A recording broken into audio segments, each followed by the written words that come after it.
This week marks the 75th anniversary of the arrival at Tilbury Docks of the Empire Windrush ship, which brought hundreds of people from Jamaica to the UK. They and many other Caribbean immigrants who arrived in the UK over the following years became known as the Windrush Generation and have done much to shape modern Britain, despite facing racism and intolerance at times. Joining me to discuss the huge significance of the Windrush arrivals, I'm joined by the social policy analyst and author of a new book, Beyond Grievance: What the Left Gets Wrong About Ethnic Minorities, Rakib Ehsan. Thanks for joining me, Rakib. I want to ask you first, specifically about the Windrush Generation. You wrote a fascinating article for Spite this week. Now, when these people arrived, they were, of course, invited. Britain wanted people to come here, but they've nonetheless faced incredible racism and hostility. What happened there? No, absolutely, Andrew. As I wrote in my piece for Spike, these were optimistic and dynamic migrants. Many had connections with the British military, or indeed had served themselves in Allied efforts to defeat Nazism and fascism in the Second World War. Over time, the Windrush Generation, some responded to job advertisements which were directly circulated by the UK government to fill vacancies in the various sectors such as healthcare and transport. But there was that affection there that they was returning to the mother of the empire. But as I also wrote in the piece, the reception to their arrival in the UK was not necessarily welcoming and hospitable. There's hostility ranging from churches to the trade unions. Many faced a great deal of discrimination. There was the 1958 Notting Hill riots, where so-called teddy boys were encouraging white British residents to keep Britain white. But then over time, when you move into the 1960s with the passage of race relations legislation, the situation did improve over time, and that did facilitate the integration of migrants, which was a real positive development. And a lot of these people, of course, were very well educated, were coming here and doing really much needed jobs, and yet they still had to put up with this hostility. But it does just go to show, doesn't it, how far we've come? Oh, no, absolutely. And that's a point that I've made on numerous occasions, Andrew, that when you look at the kind of in-your-face racism that was faced by members of the Windrush Generation back in those days, we've really made fantastic progress when it comes to racial equality in our country. And that was demonstrated in a new report published by British Future, which showed that a comfortable majority of ethnic minority Brits feel that over the last 25 years, we've made significant progress when it comes to racial equality. And 80% of ethnic minority Brits believe that it's better to live in Britain as an ethnic minority when compared to other countries such as USA, France and Germany. And that's something that I've argued for some time, that Brexit Britain actually outperforms a range of EU member states such as France, Germany and the Netherlands when it comes to providing anti-discrimination protections on the grounds of race, ethnicity and religion. So to what extent do you think that the Windrush Generation in of themselves helped to forge that progress that the country has gone through as a whole?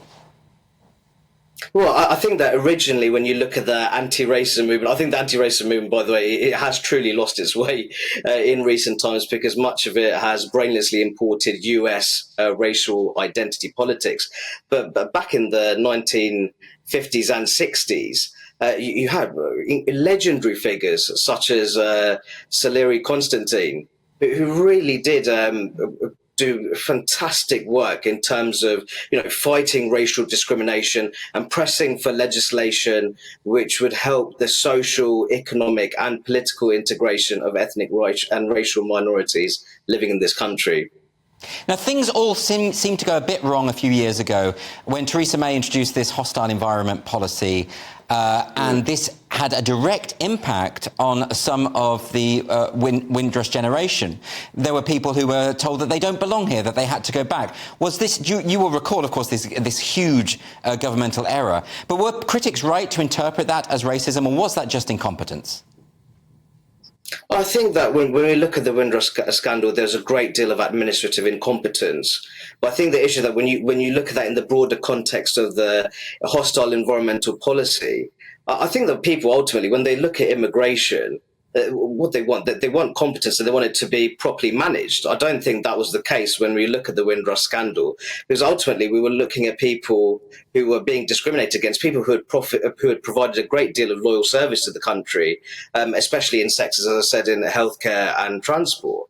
I think that my main worry is that the level of damage it did to already disaffected communities of Black Caribbean origin, especially communities that felt that, for example, the Metropolitan Police Service in London had grossly mismanaged the racist murder of Stephen Lawrence. So I do think that there are lessons to be learned from the Windrush scandal, and we have to really speed up that process of compensation as well, which has been far too slow and inefficient. Can I ask you about your book, Beyond Grievance, What the Left Gets Wrong About Ethnic Minorities? It's quite a provocative title, potentially. Might be upsetting some people on the left. But I'm going to ask you, what do the left get wrong? I think they get a great deal wrong, Andrew, to the time. I think you're fantastic at highlighting that yourself. But I think looking at it from my point of view, and in terms of what I've written in my new book, Beyond Grievance, it's that tension between what I consider to be a radical cultural liberalism, which has taken hold on the modern British left, and the more patriotic and traditional sentiments that you'll find in many British ethnic minority communities. So I talk a great deal about family values. I also talk about how ethnic minority people in the UK, a lot of them don't want to be seen as victims in their own country. They belong to robust family units. They really want to strive to do better and make the most of the opportunities that they're provided in British democracy. And as I said earlier, they're very much aware of the protections and freedoms that they're provided in their country compared to ethnic minorities living in other countries such as France and Germany. So I think that what the book offers is a more positive account of Britain's record on race relations and more broadly on matters of equality. And it instructs the left that when you're looking at inequalities, not to look at everything through the prism of race, also look at social class, or even things such as, it might sound a bit boring, but things like living in a geographically isolated community. I think things like that are far more important when it comes to shaping life chances in modern day Britain. You mentioned that we have a tendency here to import narratives about race from the US and kind of impose them onto our own situation and the problems with that. But if I could mention Robin DiAngelo's book, White Fragility, Robin DiAngelo believes that actually in our present day, things are worse for ethnic minorities than they were during the period of Jim Crow, because her argument is that at the time of Jim Crow, it was all overt. You could see the racism, but now it's been subsumed, so it's often invisible, and it's happening even if you can't see it. What do you make of that argument?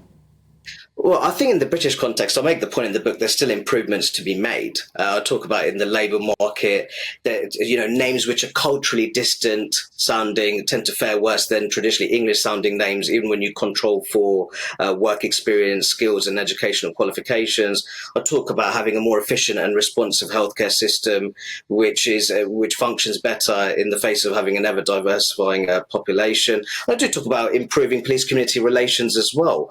But I think that I think, for example, I think of Runnymede Trust in 2000. They published the Parrott Report, which provided the view that to suggest that racism was widespread in the Britain of 2000 was a partisan and skewed view. And then more recently, they published a report which said that our systems in England are deliberately rigged against ethnic minorities. I simply don't believe that, and I don't believe this argument that racial and ethnic minorities more generally in the Western world are worse off now compared to before. Well, it's interesting that you mentioned the Runnymede Trust. They seem to have had a sea change from that attitude back in 2000. Is that Absolutely. Just because activists have kind of seized that group as they have with every other think tank and charity? I think it's a possibility. I think that there are organisations who perhaps their preservation is ultimately reliant on peddling this narrative that Britain is a fundamentally racist society. And I definitely disagree with that. And yet, Rakib, there are examples where we do see quite overt racism. I mean, this story a few weeks ago about the Post Office and their guidelines, and they were using quite overtly horrific racist language. There's no getting around that.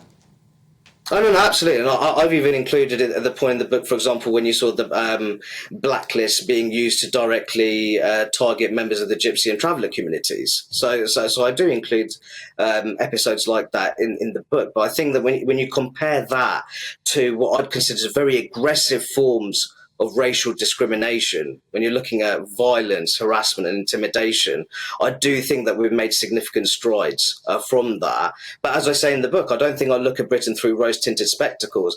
I say that actually what we should strive to do is make these improvements in various spheres of British life. So we're the ultimate gold standard example of a successful multiracial democracy in the modern world.